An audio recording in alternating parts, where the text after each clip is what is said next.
I am a psychic medium, so I talk to dead people for a living, and I wanted to tell you some things that I think will bring you some comfort about death and dying. Something I hear consistently is that death is not the end, it's really only a beginning. They consistently tell me that it is as simple as walking from one room of the house into the next, or just simply changing your clothes.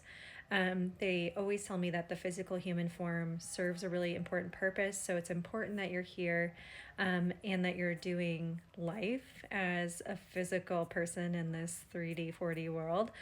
But yeah, so death is not the end, it's actually part of a transition process. When you pass as well, you will always feel and know the presence of a loved one with you when you pass. Now, sometimes it's someone specific that passed that you know, so a grandmother, your mother, your dog. I've heard of a lot of people's pets coming to greet them when they pass. But sometimes it's just this knowing of this being or this presence that you hadn't met in your lifetime, but it feels as though you've known them for eons.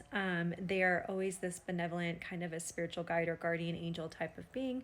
And so you are always greeted by them in order to help you move through the transition process. I'm often told that there is a life review process for many people, but you get to choose if you have it or not. In the life review process as well, you get a complete 360-degree view of your life. So, and not just as you experienced it, but the way that you impacted people in the world and people in your life through your actions and intentions.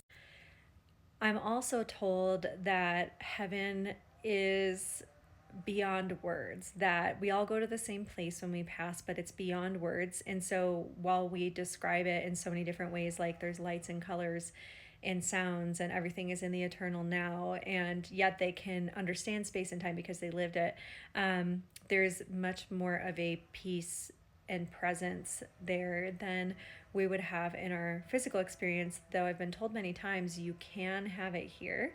They said many of you guys get glimpses of it, but it's more of the type of thing that you want to begin to pull into this world, and that's part of what we're doing here. Yes, you get to see all your loved ones when you pass, your pets, your loved ones, friends. Many people have said that they get to talk with certain people that were very meaningful. They have a welcome home party, and everyone is greeted at the door with a welcome back type of thing. I've even seen really fancy big parties. People have showed me all sorts of, really fun people dancing, enjoying, and they said it's just like that. It feels just like that when you come back.